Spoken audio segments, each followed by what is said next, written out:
I've been outside getting money, I'm on my thug again. Tryna stack a little dub, tryna catch a win. And next time I drop a coupe, it's gonna be a twin turbo. Always been a G, but I ain't never been a herb though. Way I'm switching lanes, they should call a nigga Swervo. Like, the whole reason that I formalized these, it was on the last day of the check-in.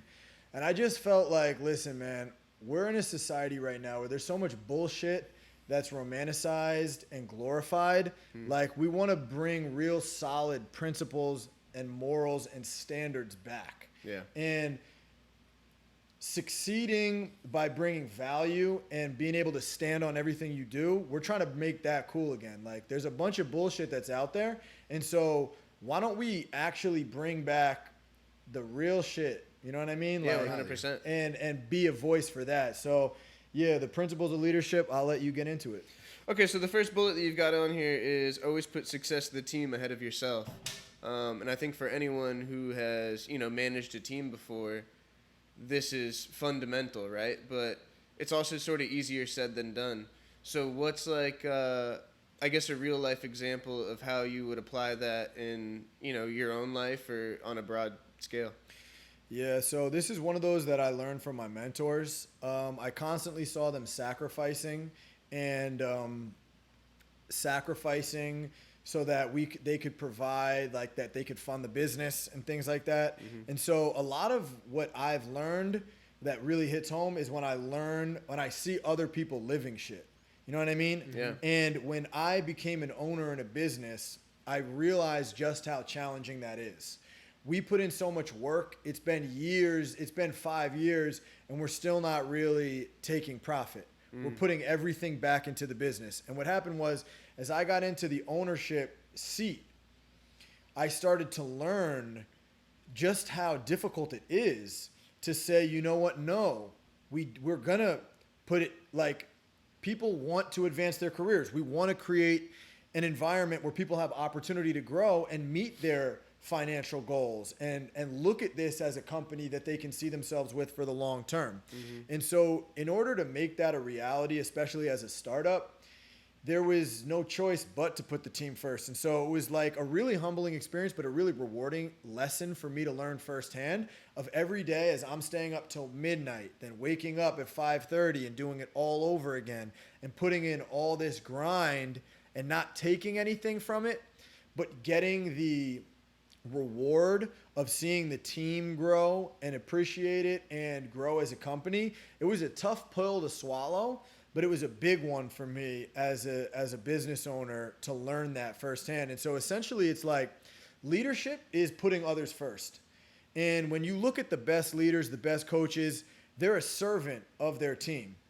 The best leaders aren't that guy that has his feet kicked up in the office that's kicking out at 3 or makes it in 3 days a week. The best leaders are the ones that people want to get behind because they know you're always putting them first, and it's always an attitude of what can I do for you rather than what can I gain from you. And that's really what it means. That's a good way to put it. Yeah. Nice. So just as a quick side note, when you talk about a business not taking a profit, what does that mean? Because like, it's not like your business isn't doing well and you're not doing sales. You were talking earlier about, your projected numbers.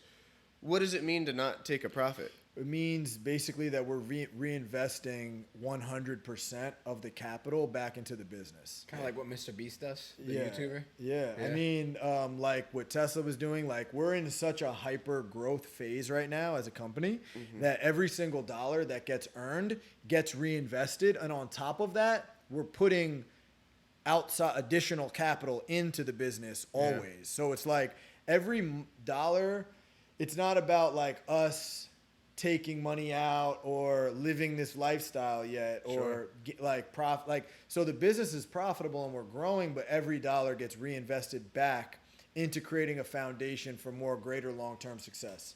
And how long do you think you stay on that trajectory for before you switch gears? So it's hard to know. Yeah. My partner is huge on reinvesting everything for long term. And the truth is, I'm really behind it now because we really have an opportunity. At first, it was just like, to be honest, like I started saying we were the number one flood insurance agency in the country like just over a year ago. And I would say it because I knew it in my heart. I knew it. We were beating people. We were growing. We were at a lower scale. We weren't the best. We weren't the biggest, but we were the best. Right. And my team started seeing it. They were like, yeah. Then my team started saying it. And it became a truth amongst us as an individual unit. And it was almost like this secret that we knew that the rest of the world didn't know yet. Yeah. Now, as it's becoming more publicized and we're stepping out and really creating an identity for ourselves within the insurance industry, and if you say flood insurance, you really have to say us now. Sick. It's now a public thing. Yeah. And to circle it back, it's like we know as a company and as every team member at basically any level of our business or any role, whether you're at a more entry-level role or a senior-level role, we all know internally just how great the opportunity is, and none of us are interested in squandering that by wanting to take profits or benefits too early. Like, we want this to be like the biggest thing, the only name in our niche. Yeah. So we're all kind of bought in, and it's a real special thing because the team is super, super committed to it. Yeah, that's good. That's I feel awesome. like the team has to be committed to it for it to work, you know? Like everyone, it's like you're either all in or you're not. Yeah. You know? Well, yeah, it's a special thing to have a team, I think, that's all on the same page. Yeah. That's powerful. They're all on board. It's like, it's really feels amazing to have because they're incredibly committed. They know we're a startup. They know where we're going, and we're all making sacrifices. So if you ask the team, none of them are probably making the money that they want to be making at this moment, but we all believe in each other. And so we all know that if we put the team first, so all right, leadership, you don't have to be a manager or an owner to be a leader. So easily you can separate yourself by executing these principles that we're talking about. It can be your first, second week on the job. If you adapt a mentality of putting the team first or putting the company first, but really I want to emphasize team. If most people are working within a team to some degree, okay? If you focus on putting the greater good and the outcome of the team ahead of yourself, not only are you going to bring more value to the organization or the team, but it's going to be very, very apparent quickly. And how you do that, we're going to dive into it on some of these other things.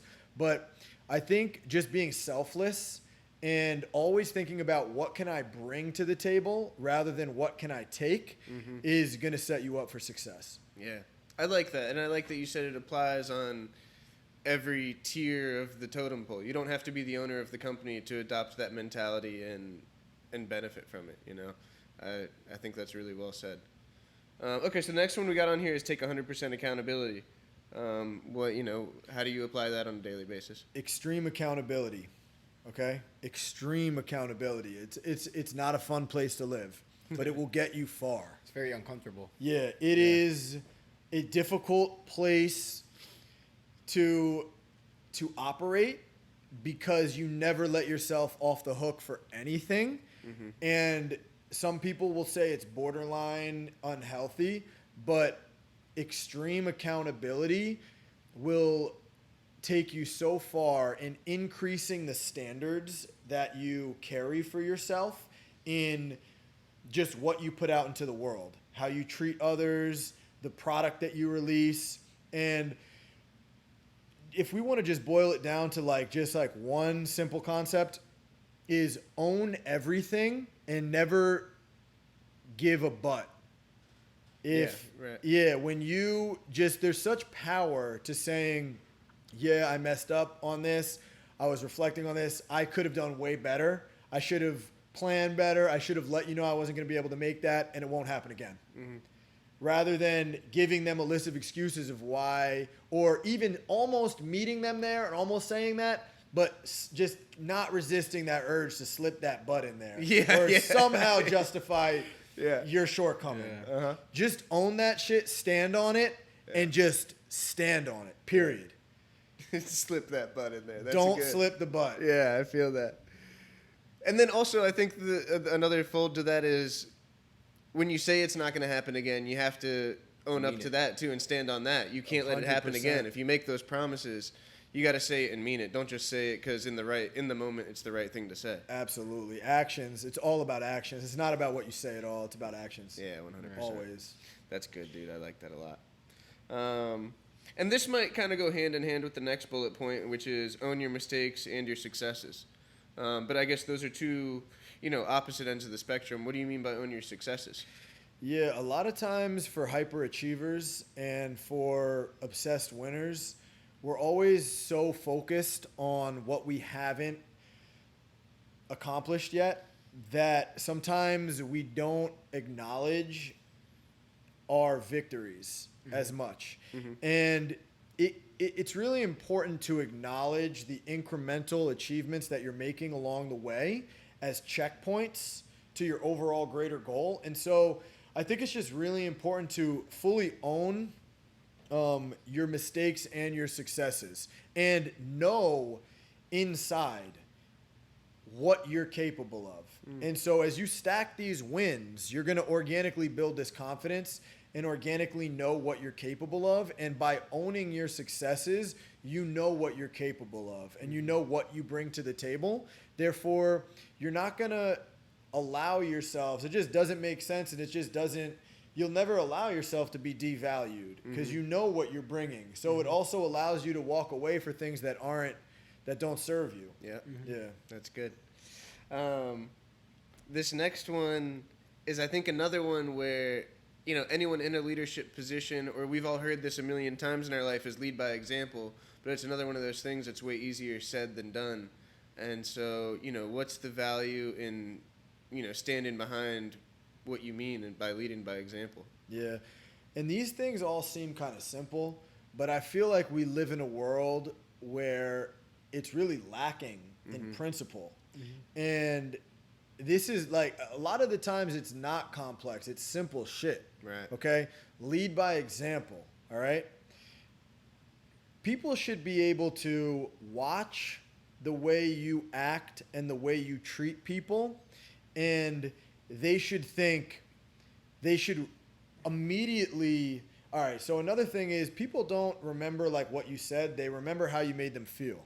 All right? Nice, yeah. And so it's all connected, but essentially we have a vision for what we would get behind, what we would follow, the type of person that we would admire. Live that person in your day-to-day life and understand that if there's a certain way you want your team to carry themselves, if there's a certain way you want your team to treat each other, to handle certain situations, they're going to look to you and how you act, not by what you say. Yeah. So you're going to gain respect is an organic thing, okay? Somebody's going to respect you by how you treat people and how you carry yourself and by your actions. They're not going to respect you based on what you say. Just think about how outrageous it would be if you were like, you think about a scenario and somebody's like, respect me. Like, that just sounds outrageously weird. Yeah, sure. You know what I'm saying? Like, but if you carry yourself in a way that deserves respect, you're going to be respected. Yeah. So the way that I think about this is leading by example. Whenever I'm doing something, I got to ask myself, is this the example that I want to set for my team? And a big part of it is the decisions that we make when no one's watching. And that's what builds character. And so a lot of the times on the sales floor, when I'm not available or shit is going crazy, I need people to step up and lead by example. And sometimes it's not a matter of it's a matter of just doing the right thing, okay, in the moment, and especially doing the right thing when no one's watching, because the truth always comes to light. And it's just real simple, man. Like, be that person like that you would want to follow. Yeah. That's good. Yeah, dude, there's so much value in that. That's really well said. And I think it's slept on. For as simple of a thing as it sounds, I think it's a principle that's slept on for sure. Be that of which you seek. Yeah, that's good. Okay, the next one is always carry the heaviest load. Yeah, all right. So we're in one of the only periods of time where we're glorifying shortcuts. Yeah. And we're glorifying like being able to like finesse something quick by deceit and shit. Yeah. And in almost every other culture or time, it was the greatest honor that you could have was to take on the most difficult task for your tribe or for your people. And so as a leader, we should always be looking at, all right, so we're all working towards an objective and each of us have a role to play. As we lay out the different responsibilities of a team in accomplishing that end objective, you should be looking at the hardest task and immediately thinking, okay, that's what I'm going to take. It just, all these principles tie into each other, and it just goes by leading by example. So if we're all about to do some shit, right, and I'm making a change in the business, and they all see that the change or the sacrifice or my part in it is the hardest, it's going to be so much easier for everyone else to want, then everyone else is going to be like, oh, you know what? Fuck it. Yeah, that's the vibe we're on. Like, let's all see who can step up the most rather than who can scramble for the easiest shit. Right. So if you're going to set the tone for the rest of your team, if it's coming down to taking responsibilities and you reach for that easiest task, the next person on your team is going to follow suit and reach for the second easiest task. Yeah. Right. But if you're all looking at a mission and you reach for the hardest shit, the next person that's going to step up is going to reach for that next hardest shit that's available. Yeah. And it's really just that simple. That's you know what I so mean? good, So yeah. we should be thinking all right, this one I'm going to kind of direct to the male audience here. As a man, we should be building ourselves up every single day to take on the biggest responsibility for our family. And if everything crumbled, would we be able to keep everybody up? Okay, we should be building ourselves up to take on that most challenging task, to take on the biggest burden for our family, for our community, and for our people. And that's really, we're lost right now in that. And I feel like we have a lot of weak men in our society right now. And there's a lot of fake bullshit about what it means to be a strong man. And that's one of the things that we're really trying to bring back. Okay, standing on principles, standing on values, showing up, leading by example, being judged by your actions, and just stepping up, man, like to carry the heaviest burden. Like that should be some shit that everybody wants to do, bro. Right. It's an honor of your village, honestly, but everyone's running from the shit and wants to do the easiest possible task. And that's, to me, that's just so lame. Like we need to bring back the thing that we're striving for is taking on the biggest burden for your family or for your community. Right. Yeah. That's the real flex. Exactly. That should be the real flex. That's sick. Okay, the next one is be proactive versus reactive. Yeah, this goes into preparation, the value in preparation and planning. Okay, so when you're looking to accomplish something or achieve the highest output or the highest result, taking a proactive approach that involves preparation and strategy, in my experience, is always going to produce a better result. And so what happens is, if you're constantly building a plan that is taking into account prior examples, prior experience, and then taking all those things and optimizing a plan that's creating a proactive approach where we already know what our possible challenges are, our possible obstacles, and we're building a model and a system that proactively addresses those, we're going to be, I've just found that it's just way more efficient and just way more optimal as opposed to always reacting. It's like we're always reacting to the problem rather than trying to build an optimized system that addresses those problems before they have an opportunity to like grow. Kinda. And so I guess, what's the mindset that you think you need to adopt in order to approach things that way? All right, so here's one tidbit that we could slice up in a short reel. A lot of people say, how do you wake up early and how do you have this routine where you wake up at 4:45 in the morning and you train basically every day? Well, now it's a routine. Now it's locked in. But when I was starting, there was a couple easy tips that everyone can follow. One is just laying out preparing by laying out all your gym clothes the night before and having your gym bag completely packed the night before. So whether you have supplements, additional gear in the bag, your clothes, exactly the outfit that you're going to put on. If you take pre-workout, having the pre-workout out on your counter. So you are completely set up. Two things happen with that. You have set yourself up for that the next day, all you need to do is just execute a plan. Rather than when you wake up, there's all these things you got to do, and now you're reacting. Did I remember this? Did I remember this?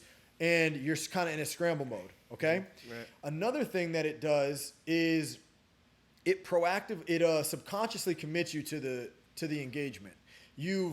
I did a study on myself, and I did an accounting through going back through text messages with my buddy Todd over the course of a year.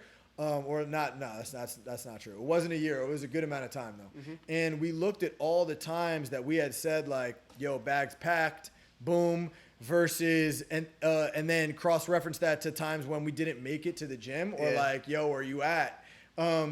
And there was a clear trend that packing our bags and preparing the night before led to a much better result. Yeah. We had just a much higher hit ratio of attending the gym the next day. So that's one example.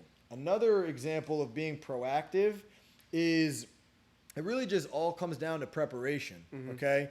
And preparing for an interview, researching common questions for your field or your industry that could come up, preparing questions that you want to ask, preparing material that you're prepared to reference, reviewing your CV of related experience to the job that you're applying for. Now you're ready.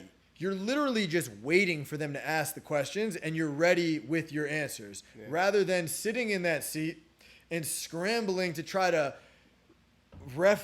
come up with answers on the fly. Yeah. And so just that simple thing can be applied into anything that we're really approaching. Yeah. Right. And I mean, I like even the example that you use, putting it to something like the gym, because that can apply to whether you own a business or not.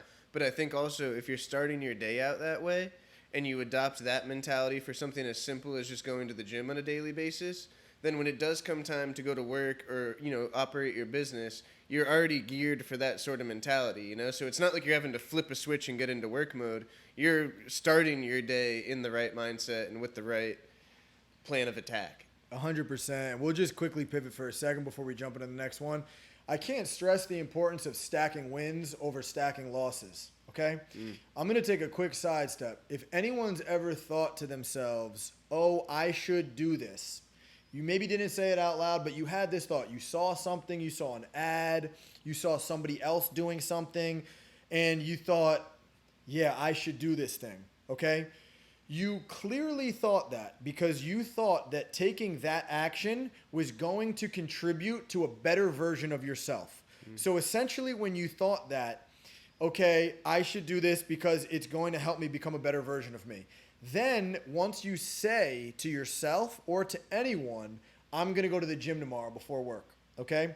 I can't stress the importance of following through on that because that next day, you either have an opportunity to start your day stacking a win and building momentum into the next thing, or you're going to start by letting yourself down and breaking a promise to yourself, okay? So we're going to quickly roll through two different paths, okay? Path one, you see something, you say, you know what, tomorrow I'm going to go to the gym before work. And you prepare, you set yourself out, and that next day, that alarm rings, you wake up, you say, all right, I'm doing this, you go, you grab your stuff, you head to the gym, you may be a little tired, but you get yourself there, you get a workout in, you're feeling great. Maybe you got your ass kicked, but you're still on the way home, you're like, you know what, I went, right? Now that next decision comes, breakfast. Okay? You've been eating McDonald's on the way to work. A lot of people do this shit, okay? You've regularly been eating McDonald's, but today you went to the gym and you said, you know what? No, I'm going to go for something better. So now you make that second decision and you've stacked a second win. Now you get into the office and you're feeling good. Okay, you're feeling good about things, and as challenges or decisions or temptations come up, you're going to be probability-wise going to be now trending to make those decisions that are erring on the side of sacrifice, going towards that better version of yourself, rather than pleasure, succumbing to immediate pleasure, which is going to take you down a road that's not going to have you feeling good. Yep. Okay? And just like that, you've stacked those wins. Now imagine just stringing together a week of that. Of every day you're stacking those wins in the morning, you're getting into the office. That is exactly the foundation that I laid that put me in the position over a couple of months. It can happen and change so quickly, okay? To a couple of months feeling so much better and confident to take on the challenge of starting a technology company without having any experience in technology. Yeah. It's really that correlated, Sure. okay? Yeah. Now you have the alternative road or the alternative path of you saying to yourself, okay, I should work out, or this is good for me. And then you actually tell yourself, I'm going to work out tomorrow. Now that alarm rings and you say, you know what? Fuck it. I'm tired. And you don't get up. You're breaking a promise to yourself. You wouldn't have never said, I should go to the gym tomorrow, and then make that commitment, I'm going to go to the gym tomorrow, if you didn't know that action, or you didn't feel in your heart that action was best aligned with a better version of yourself. And so now what happens is you've subconsciously started imagining this better version of yourself in your mind. And you gave yourself an opportunity to start walking towards that path and towards that person that you know you're capable of. But when the opportunity came, you didn't take it, and you said, fuck it. Then you're on the way to work. You didn't get your workout in, and you're faced with the next choice, breakfast. Yeah. So you say fuck McDonald's it, and you go to it is. McDonald's it is, dog. And now you hit McDonald's, you eat that, you immediately feel like shit, Yeah. almost instantly. Instantly. Okay, instantly. And now you've stacked 2 losses, and you're feeling like shit. All right. A lot of people, like, we throw around, and it is mental health, but I don't think it's depression. I think there's a lot less people that are genuinely clinically depressed than there are than just a number of people with just very low self-esteem because they continue to let themselves down. Yeah. I can tell you, when I let myself down, when I take an action that's not aligned with that person, and I break a promise to myself, I feel like shit. Yep. And if you live a life where you're continuously doing that to yourself, continuously letting yourself down all day, every day, of course you're going to feel like shit. Of course you're going to feel depressed. But it's not necessarily because your chemical balances are clinically depressed. You just keep letting yourself down. 100%. Self-inflicted. Yeah, and so it can be so simple. To me, we all have this vision of what we know we're capable of, and what we know, this vision of ourselves, of what we know we could be. And it's not so much the destination of achieving those things that version has, as it is our actions being aligned with, getting us there, or aligned with being on that path. Versus our actions taking us away from that path. And it is so impactful in terms of our daily performance and our attitude of what we carry into all these things. So, like, that preparation sets you up for success. The next day, you make it to the gym, you feel good, you make that next right decision. You then decide, you know what, no, I'm on a roll, like, I'm winning today. Yeah. That opportunity comes up, you decide to go the extra mile at work, and it's really just a snowball effect. Life is about momentum, and we're either building momentum in a positive way, or we're building it in a negative way. Yeah. So, yeah. Nice. I dude. feel like a lot of people in today's world confuse momentum and motivation. I feel like they need motivation, but they just really need that positive momentum. Yeah. You know what I mean? The momentum is so much more impactful Right. than the motivation, because, and then, like, you're gonna feel good, and all you need is, like, literally, like, 1 week to be like, okay, this is, like, a path that I know if I continue going down, I'm gonna level up. Yeah. And So yeah, it's so important.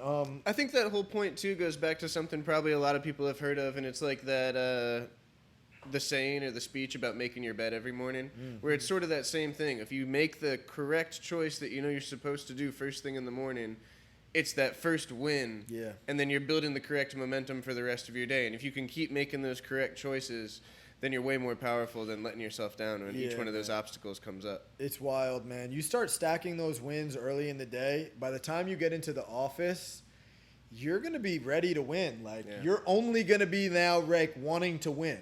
Right. Rather than if all you've done is let yourself down, what's another letdown at that point? Like, fuck it. I've already lost the day.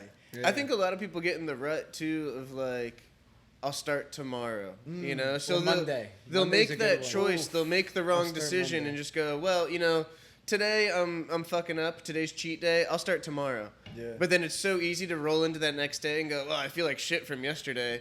I'll start tomorrow. You know, it becomes, as crazy as it sounds, a month-long cycle of I'll start tomorrow. Forever. Or maybe never. Years. Never. Like, legit, the best way to never accomplish shit is to start tomorrow. Yeah. I have a question for you. So, what's the best way to stay consistent? Because I've been very guilty of, like, I'll start tomorrow, and I'll hit the gym early in the morning, you know, right before work. And I'm at work at 7:30. And then I do it again Wednesday. I do it again Thursday. And then something happens Friday that threw me off. Yeah. And then I'm not going Saturday. Yeah. But, you know, Monday's around the corner. So I'll start Monday. Yeah. And then I don't start Monday. And it's a cycle. It's a broken cycle. 100%. So what's like the real key of being consistency and not breaking that cycle? So no one's perfect, but one thing that's notable is that high achievers get back on track faster. Right. High achievers. So if you look at a progress chart, and you look at somebody that misses one day, okay? You're literally not going to lose any progress if you get back on the next day versus allowing that one day to turn into 2 to turn into 3. Now, I know that's the crux of your question, but one important thing to be just aware of in your mind or to know is, like, I watched this piece on high achievers and attributes of high achievers, and one of them was just highlighting that high achievers have the ability to get themselves back on track faster than the average person. And the second that I watched that, I said, that's something that I want to incorporate into my life. Yeah. That is something that is totally real, and 100%, none of us are going to be perfect. We're all going to miss that day. I missed this morning, okay? Mm-hmm. But I'm going to be there tomorrow. Now, here's a couple ways. There's no one size fit all, but here's a couple tools or practices that I implore that help me. One is to create an accountability, an environment that best attains that. It doesn't make you tougher or cooler that you had to necessarily beat more odds to attain your goal. It is cooler, okay, in life, to have to defy your odds, but let's control the controllables. So one of the benefits of the check-in was we were creating this community of accountability, and so you can get a gym partner, okay? You can find somebody to train with, or create a check-in, create an accountability system, and start creating more things that are going to support the outcome that you want to achieve. So for one, it can be have somebody that you train with. Now, it's uncomfortable to wake up that early, but if both of you are depending on each other to be there in the morning, you don't want to let that person down. Right. And one thing's for sure about me, even as much as I try not to let myself down, I'm much better. Like, I will go further lengths to not let you down than I will to not let myself down. Yeah. So now I'm training with my buddy Chris. We're both in the gym in the morning, and there's other of my friends that are in there training towards our goals. We need to be there for each other. So having a training partner or a training community is a big one. Another thing can be is create like an accountability challenge. So they say it only takes like 21 days. So here's one thing that I try to do. If there's something I'm trying to implement in my life, I will use different tools to turn something from a behavior into a pattern, into a habit, and then I try to graduate that. Here's the important part. When you're at the habit stage, you got to dig your heels in and continue to graduate that attribute or that action from a habit to a standard. Training in the morning now has become my standard.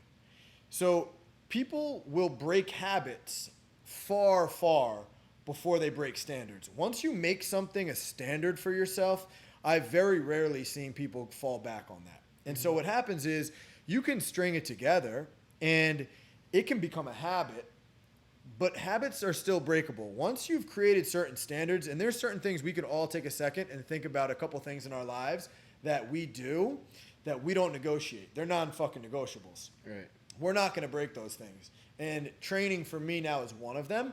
And it doesn't have to be at such a high level or an intense level, but we know that working out is healthy for us and that we need to use our bodies and that working out should be a standard for everybody. I do believe that.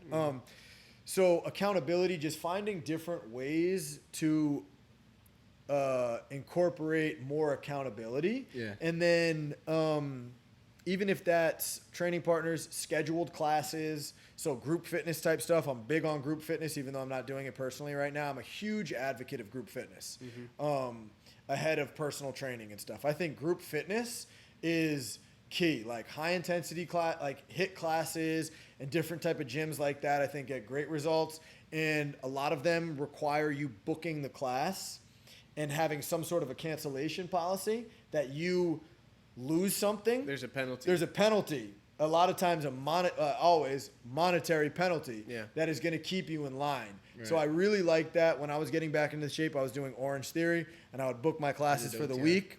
And once I booked those classes, no one likes losing money. Yeah. So that really helped keep me in line too. All right, cool, man. Accountability. I think that's a key word. That's big in helping form any new routine or standard. Preparation and accountability. So I think those two things. So stopping what you're doing, setting your bag, like packing your gym bag, packing your clothes, laying them all out. As weird as it may look, it's like you're laying clothes out for the first day of school. I want to acknowledge Kevin a little bit because I'm glad you didn't chime in because it was such a good clip. But Kevin did call me about a week ago and say, "Bro, I'm back in the gym. I'm on my shit." And what I'm doing, because like you said, he's at work at 7:30 in the morning. So if he's going to the gym, it's like 5:30 in the morning. Mm-hmm. And he said, I've been packing my bag. I mix my athletic greens. It's in the fridge, already mixed. I don't even have to mix shit. I just drink it. And my bag is in my car with my work clothes in it so that I can't not go to the gym because I need to get my work clothes out of the car. And I'm going to feel like a dumbass if I have to walk to the car and get my bag out because I skipped the gym. That's exactly it. That shit works. And that's what kept me going. And then I had one bad day, and then fucking Monday, I was like, I'll start Monday. I don't know what happened Sunday, but it wasn't Monday, you know? And then it's like, it slips away. But I'll be at the gym tomorrow. Yeah, exactly. Yeah, man. This is such a good conversation. I think, I mean, just like you said, I feel it now. Like, it just makes me want to leave here and be better already. And, I mean, there's no doubt that translates through the camera to everyone listening. So this is powerful, bro. I really appreciate you taking the time to do this. Love it, man. Okay, so the next one we got is if it's important to you, make the time. Absolutely. This is the first one that I think a lot of them tie into relationships. We talk a lot about, like, we're very goal-driven. So a lot of the times we're always focusing on accomplishing a goal. But a lot of these things I want to just point out also apply to how you treat your relationships. And leading by example, carrying the heaviest load, those all go into relationships in a sense, but this one really is like, when I wrote it, I was thinking about relationships. This is one that's like more relationship facing that could also apply to goals and behaviors. But when I wrote it, it was simply about relationships. And part of being sturdy is showing up for the people that you love. And if you say that you care about something, make the time. We're in a day and age where everybody is competing to prove who's the busiest. We're all fucking busy. Yeah. None of us have fucking time, and we're all in this subconscious, unspoken contest to show everybody else who's fucking busier. Okay, so we get it. We fucking get it. Okay, we're all busy. None of us have time. But the bottom line is, if it's important to you, you will make the time. End of fucking story. Yeah, man. Fuck yeah. That's good. I remember when I first started recording this podcast with Nick, however long ago it was, a year and a half ago or something. He said one of his pet peeves is when like you haven't seen someone for a minute, or you see him all the time, and you just go, "Oh, how's it going, man? What's up?" And the response is just like, "Oh, busy, bro," and because his point at the time was like, "Well, good. Why are you saying it like it's a bad thing? Isn't that what we all want? You own your business or whatever it is you do for work. Busy's the goal. That means you're doing well, and that means you've got a job." And like, I think you just fucking nailed it. It's like this unspoken competition of trying to prove to everyone who's the busiest when we're all busy. And to be honest, that should be the goal. If I'm busy, that means things are going well for me. I hope I'm busy forever, because if I'm not, then I'm in trouble. And, but yeah, to tie it back into the point, if something's important to you, you got to make the time for it. You can use the excuse that you're busy, but it's a shitty excuse. Yeah. We all hear that excuse from Right. everybody. Yeah, like when it just comes down to the people that we love. And I think about shit, like I think about friends that I kind of fell out with or I fell out of touch with. And I think, like, damn, like I haven't spoken to them. Like, it's on me. Like, I need to reach out. Yeah. I need to take action. And when things come up, you have to commit and you have to show up for people. So it really also ties into like showing up for the people that you love. Mm-hmm. I don't think that's written down on this list, but that was a lot of what I was thinking about when I wrote that point. It's like, if it matters to you, make time. And if that person matters to you, show up for them. Yeah. Yeah, and I feel like sometimes making time could be like a simple message. There's so many like good friends I fell out, and like I would like, best friends, right? And then I don't talk to them for months or weeks or whatever. And then you think about them and you're like, man. And you just shoot them that text like, hey, bro, like, I hope everything's well. I'm here. Like, let's catch up soon, And then, like, they get so happy you texted them. And that feeling, like, after, like, you just reconnected, even if it was just a simple message, like, it makes people's day. It makes my day. 1000%, man. Mm-hmm. It, like, goes back into, like, being that of which we seek. It's like sometimes I feel like when you're on a journey of, like, being an entrepreneur or providing for a family, especially, like, I feel like as a man, we can sometimes start to feel like very much like on a lonely conquest of sorts. Mm-hmm. And as my life, I'm not from Florida, right? I'm from New Jersey, and a lot of my friends, like very few of my friends are here. And when I think like, sometimes I think like, it's not about like, damn, that person hasn't hit me up. It's like, damn, like, let me reach out, like exactly like you said. And it doesn't take a lot to stay connected to somebody. Mm-hmm. So a really good piece, exactly tied into what you said, is just taking action quickly. Yeah. If somebody crosses your mind, like tell them that you love them, like tell them that you're thinking about them, man. Hope everything is good. Like, let's connect soon. Yeah. Right. And that is so key, man. It's powerful. It really is powerful. Yeah, that's good. I love that bullet point. The next one's trust your vision. Straight up, man. Like you know what you're capable of, bro. Like, not for nothing. Like all right, this one I think is so important, and it comes doing it in, you're going to build on this, okay? And a lot of times you need to start with something smaller and accomplish that. And from there, you're going to be able to build and roll that into bigger and bigger and bigger things. But one of the most impactful experiences I had was my first real estate transaction. I bought a house in 2017. I used an FHA loan to get into this property with $6,500 down. I redlined for like the next 6 months, and every single month I was tackling another project on the house, and I had mad issues. Roofing issues, window issues, crazy shit. We had a wild rainfall season, and I got faced with a lot of different challenges. But over the course of a couple years, I fixed this place up. I improved it. And once I flipped the switch that I was going to sell this property, and I committed to it, I had a vision for how I was going to execute the entire sales process. I had a vision for how I was going to stage the property. I had a vision for these last-minute features that I was going to build into the property. I completely renovated the landscaping with a lot of hardscape stuff. So it wasn't just like remulching and stuff. It was like I did a major project to this property, and I tried to do it on the cheap, and I did a lot of my own labor and stuff. And one of the last things was I was like, I'm gonna install an outdoor kitchen on this place. and I wanted to basically do it at like a luxury level, but on a budget. So I was figuring out all these different ways, and I was researching a lot, and everyone was telling me like, you're getting carried away. You're putting too much money into this property. Like, you're doing too much now, man. Like, this isn't an outdoor kitchen type of a property. Okay. You're in Northwood. Your price point is around $300,000 to sell this property. Like, and I knew I was very, very close on my margins in terms of how much money I was into the property for over the years of just doing improvements. I knew I needed top dollar to get this shit, but I knew how it was gonna hit if I did all this shit. Yeah. And every single person told me don't do it. And I knew it in my gut. I knew what it was going to come to be. So I trusted my vision. And this was one of the first experiences that I had of seeing the result of trusting your vision. Okay.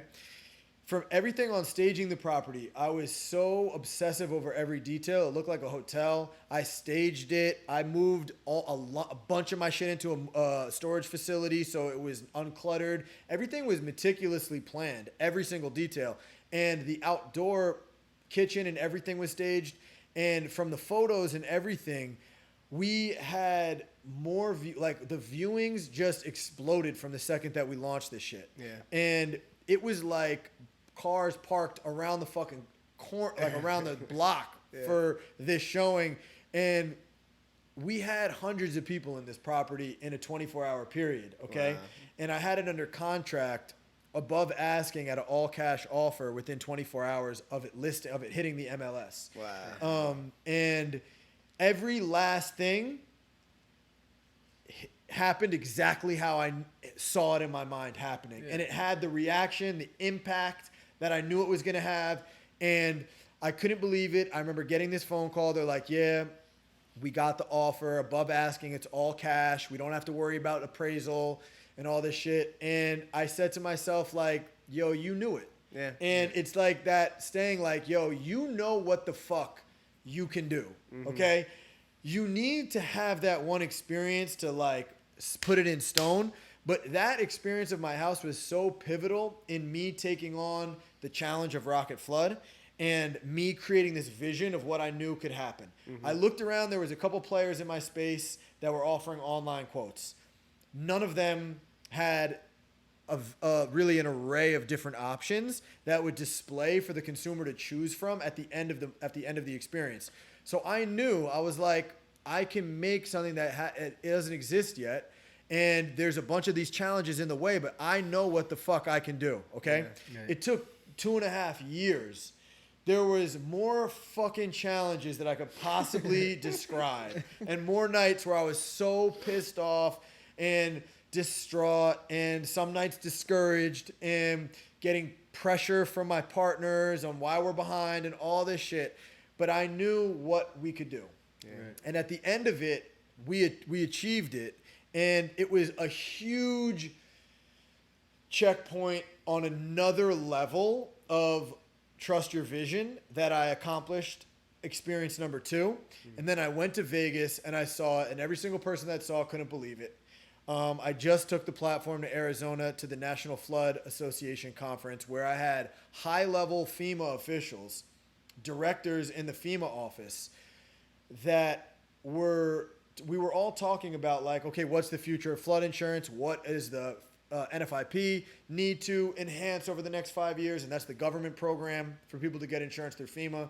And everyone's talking about, okay, we need this like online app that can give you like prices with FEMA, but then also possibly partner with the private side and give additional options from the private sector. And like the consumer can do it all from their phone. And I'm like jumping out of my fucking seat because I'm thinking, bro, like this is Rocket Flood. Yeah. So I'm thinking, I'm like, can barely get to the end of this session so I could, go speak to these guys. Yeah. So I go grab them and I bring them over. And this one woman is like up on the panel. She's talking about all the challenges, why she doesn't think it's going to work. And I'm jumping out of my seat because I'm like, yo, I've already solved all those problems. Yeah. It's done.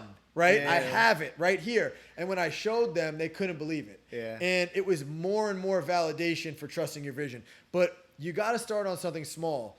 And you're going to gain so much confidence from your early wins of trusting your vision that you're going to have the organic confidence in yourself and your vision to then take on the more challenging, more risky opportunities. Okay? You're going to become so much more confident to engage in risk. You're going to need to take a lot of calculated risk to make these big gains. And trusting your vision, we would say it on the check-in all the time, betting on yourself is the ultimate insider trading because you know what you're capable of. It's the only one where you have the inside scoop. Yeah. So why would I put money into the stock market when I could put money into my business when I know what the fuck I'm going to do and I have all the control over it? Yeah, so I'm always going to invest in me and my business before I invest in the stock market because what the fuck is an 8% return when I'm going to way more than 10x my money betting on me? Talk that shit. So it's crazy. Good, man. And so when people come to me and they ask me, all right, a lot of times I don't offer personal coaching right now, but I do coach basically everybody that's in my organization that works for me if they're wanting that type of a relationship. Yeah. And a lot of times when we talk about trusting your vision, the first thing people can start with is a body transformation. Now, a lot of people roll their eyes with me on this because they're like, yo, you only care about working out, like you're so obsessed with fitness. But think about this. Anyone that's ever gotten into shape or stayed in shape over a prolonged period of time understands how challenging it is, okay? You're going to learn so many lessons that transcend into every other challenge or opportunity that's going to come your way in life through bringing a vision of your physical body, what you know your physical body is capable of. We've all looked at ourselves either at our peak or at a low or at a midway segue, and we've said to ourselves like, damn, we've had an opinion of ourselves. Now, there's more that go into that. There's a lot of body health, mental health type things, but in general, we have a vision of what we know our physical body at our best can look like or should look like for us to be operating at our optimal level in the world and everything that we're doing. Yeah. Now, to achieve that, this is why I set physical transformations for a lot of people to be like an immediate vision project that they can work on. Because let's say you say, okay, I want to get into shape. I want to achieve this vision that I have in my mind for myself. You have to accomplish so many things. You have to make a plan, okay? You have to illustrate discipline. You have to illustrate so much sacrifice. And you have to do that consistently over a period of time. Right. Almost certainly, you're going to fall off the wagon and you're going to have to learn what it takes to get back on that. Okay, you're going to have to learn what it takes to face different challenges. It's going to maybe you all of a sudden something changes at work and now you're faced with this different challenge because every day they're bringing donuts or bagels in or some shit. You're going to have to learn how to exercise all these things. And eventually, when you obtain that, it's going to take a minimum of like 6 months. Okay, probably more like multiple years. Okay, or at least a year for you to really get to this point that you're proud of. The intrinsic things that you're going to learn about yourself and the lessons you're going to learn and the different things you're going to have been forced to accomplish to obtain that are going to be all things that are going to now be huge assets to you in deploying into the next thing. Now, once you've learned all those things, you've had to be forced. You've learned that, this isn't going to happen without sacrifice. You thought you could just do it in the gym, but no, you need to sacrifice in your nutrition. Okay. Yeah. So you have to learn that, and you have to use trial and error, and you have to continuously coming back with this relentless attitude in order to get that. Cause getting in shape really isn't easy and it takes time. Yeah. But once you've done that, you've brought that vision to life. You will never need any better example of trusting your vision and learning what it takes to actually bring a vision to life than that. Yeah. Once you've done that, you can literally bring that into anything else because very, very little is going to be more difficult than that. 100%. And you have all the skills now. So trust your vision and use that in smaller capacities to then roll that into bigger things that are going to really bring like tenfold results to you. Fuck yeah. Okay, so the next bullet point we got on here is become undeniable. Yeah, so I mean this is pretty simple. You just literally won't be denied. Okay? Like any failure is only a failure if you quit. Like somebody like not accomplishing something is like, okay, it didn't work that time. Like, let's just reassess, reattack it. So one thing that just is a huge attribute to like why we succeeded is that no matter, literally I can say this, no matter what challenge ever came, we never just accepted it. We always knew there was a way, and it was just a matter of getting smarter, getting better, and then just attacking it again. And competitors will literally stop competing with you or like not bid on a project with you if like they see you show up, if they know you're just somebody that will literally never quit and will just keep coming back. And if you just have this mentality where you know, like you make a commitment, like you won't be stopped, like nothing's gonna stop me on this journey. If you know you're never gonna quit, you know there's nothing that could possibly happen that's literally gonna stop you from attaining this. It's just a matter of when at that point. That's what it means, man. It means be relentless. Like, never give up. You should shock people at how quickly you're coming back at it after your first denial or being said no or losing. And a lot of the people that I admire the most, man, it's just like, losing is not, you're not losing. It's not a loss if you learn during the process and you don't quit, like you don't give up. It just didn't happen on that particular attempt. You just have to adopt the mentality of where did it go wrong and how do we attack a solution for that. Exactly. And then try again. Yeah, and then just try again. Just relentless trying again, basically. But optimizing and trying. Yeah, sure, trying right. again. Not just going back into it with the same mentality, but adjusting. Yeah, no, fuck yeah. Okay, the next one we got is the bigger the risk or the challenge, the bigger the reward. All right, so a really good lesson I learned as I was building this out. There was a couple other players that were attempting to build something similar, okay? Fast forward now, and I'm looking back, and I'm very, very in tune with my competition. I'm always testing their systems, seeing what they can offer, seeing what they're doing. I mean, I know everybody. So as I go through each of my competitors, I can identify the exact challenge or the exact point that they decided what they have is good enough. And I can see the challenge that they decided they weren't going to commit to conquering. Okay? I can see the exact point that they became content with what they had, knowing it wasn't the best possible product that they could be putting out, but they thought they got it good enough. Right. Now, when we're in a business and anything, you could be an employee, you can be a business owner, you could be anyone. It's really all about our perception on how we approach certain things. When something gets brought up, you can either look at it as an opportunity or you can look at it as a problem, right?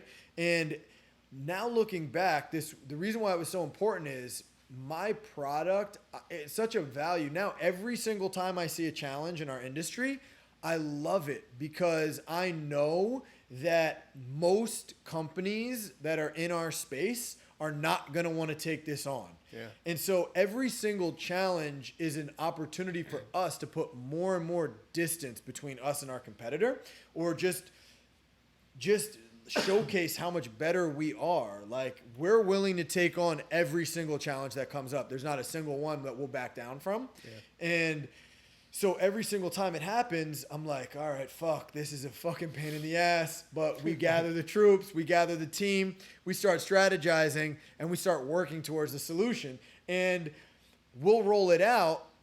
The next company, I've literally can see there's a handful of people I would say are competitors, maybe 3. they're flood-centric agencies that offer multiple companies and have some capacity of technology behind them that allow them to rate the companies that they represent. But none of them compare to us. None of them have the amount of companies that we have. We have 30. The top one maybe has 8 compared to us, so not even a third. And our technology destroys them. And I can see where they literally gave up. They said, no, this is too much. Either we don't have the money or the capital or the commitment behind us, or it becomes a lot, man, to just keep to overcome something that's very difficult. It takes a relentless person. So Yeah, right. So as an employee now, your company, your manager, your business comes to you guys with a problem, okay? Employee 1 rolls their eyes and says, fuck, this is going to be tough. Employee 2 looks at it like, oh shit, this is an opportunity for me to step up and solve this or be the solution to this. And so it's also just perception, right?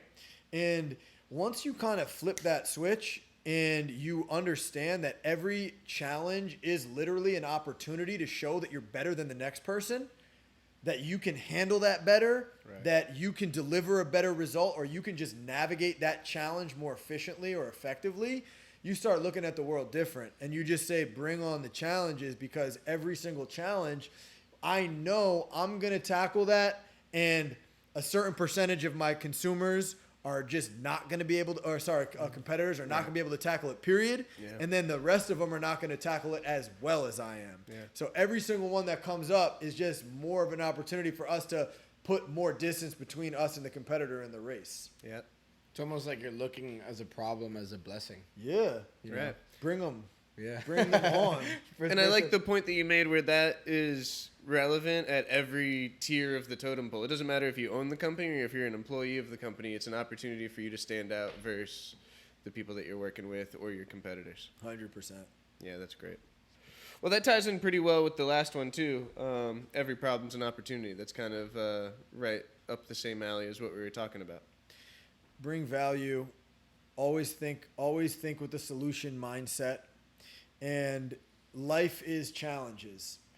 It's almost in business, it's like, how do we find the biggest problems and provide solutions to consumers and learn how to have a value exchange in which the value that we're giving is far exceeding the money that they're paying, so they're happy to pay it. Right. And the same goes for in the workplace or for anything. It's every single problem is an opportunity to show what you can provide or an opportunity to bring value.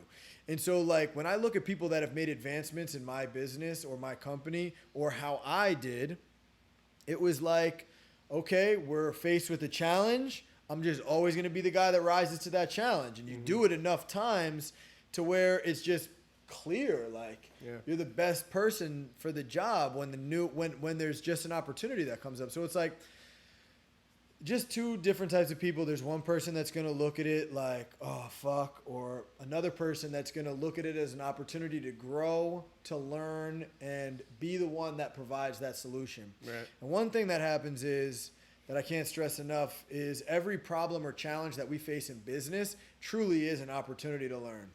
And the more that you learn, the better product or service you could offer to your consumers, or the better experience you can offer. So every single bad situation that's ever happened, as long as you learn from it and take something away in where you're using that poor experience to enhance your business of how you're going to operate in the future, it's a huge win because you took one loss to improve the rest of how your business is going to be transacted for years to come. I mean, I see that as a huge upside. Sure, 100%. So yeah, it's really just like perception, man. Yeah. And I want to reiterate, because I think it's such a good point that you're making, that this isn't just applying to people who own a business, and it's not even just people in certain industries. I think you can apply this to the server that is waiting tables, and there's going to be tables that are super pleasant to deal with. They don't complain about anything and things go smooth. Those are the easy ones. But then, even if I think about my own experience in the restaurant business as a manager, I was managing on Palm Beach Island, so like not to talk any shit about the people on Palm Beach Island, but it's a very bougie crowd. They've got very high standards, they've got all the money in the world, and they've got high expectations for the level of service that they want and the products that they're going to get for what they order. And there's two ways to look at it when a guest complains about their food. You can sit there and go, oh my God, this lady complains every time she comes in, and go say, yeah, do I need to get you something different? Can I fix it? Whatever. Or, if I think back on my experience with some of the biggest pain in the ass customers that I had, those are the people that I built the best relationships with, because I would show up to that table knowing that, the attitude that these people have. And if I go and attack them with a similar attitude, that's not going to respond well in that situation. So I would go above and beyond to fix the problem and, apologize for the error, but then also, how can we make you happy? And then maybe even go beyond what they asked to make them happy, And so some of those people that were some of the pickiest customers and always had something negative to say when they'd come in were the people that I built the best relationships with, because I made a point to show them that wherever we fell short, now I'm going to go above and beyond to make it up to you, And I think, and most of the time, that's all they were looking for, was, validation in their complaint, and then the effort that you care and value them as a customer. And then, from even the level of serving tables all the way up the ladder to running a business and being able to use every, shortcoming in your industry as a way to get a level up on your competitors, it applies to everyone across the board. So, I just think that there's so much value in what you're saying, and I don't want people to get lost in the idea that, this just applies to you because you own a business. This applies to everyone in every aspect of how you attack life. 100%. And one point that you made that I think is huge is you didn't tuck your tail and hide from that complaint or that tough customer. You literally saw it as an opportunity to use that isolated and magnified scenario to make it a memorable experience and go above and beyond. And now it's like they could have had just your average night, or they could, you literally did the epitome of what we're talking about. So yeah, you took that problem, you took that challenge as an opportunity, and you've created some of these really long-lasting best clients from how you see. Everyone's going to make a mistake. This is like, that's normal in this world. Yeah. But a lot of times it's how we react to our mistakes, and deal with them. And just the simple attribute of facing your problems and facing your issues, and taking accountability. Taking accountability goes so far, man. So I love it. Love how you tied that home. That's great, man. Well, this was a powerful list, dude. I'm going to, if it's okay with you, I'm going to throw it up on the screen. I hope the people watching who took value from this will screenshot it, because I think this is something we can all refer back to regularly as just like a reminder of how to win and be successful. Because there was so much value added in just, every point that you had to make. And honestly, it was really impressive the way you articulate yourself going down this list. So again, thank you so much for doing that. I think a common theme in most of this list, and something that, helps everyone succeed in achieving this list, is discipline. It's a word that came up, several times throughout this conversation. And I guess my question to you now is, if you're someone who struggles with discipline across the board, whether it's in the gym or in the workplace, what's the plan of attack for developing discipline? So one thing that we were kind of touching on is creating an environment most conducive to your outcome. So one way to do it is to surround yourself with other people that either have what you want, what you're working towards, or are also valuing that and also working towards that. Yeah. So it's much harder to swim upstream than it is to swim downstream. And you're surrounding yourself with other people that have what you're looking for is going to be a huge battle. Like creating an environment of that which you want to accomplish. So if I want to be fit, and I'm going to surround myself with a lot of people that go to the gym that are doing that. Okay. So I'm now putting myself into their environment and benefiting from their foundation. If I want to be a millionaire, I'm going to learn to be with other successful business people and learn from them. And it's just that saying, like, that's so true, is like you are a reflection of the 5, People greatest you people surround in your yourself life. with. Yeah, in your life. And I really find that to be so, so true. Yeah. So surrounding yourself with people that either have what you want or are also working towards it. And then also looking for ways to create more accountability are, I think, 2 really easy, like, steps that you can implement. Yeah. And taking action, starting. Yeah. Starting is so Starting huge. Monday? Just starting.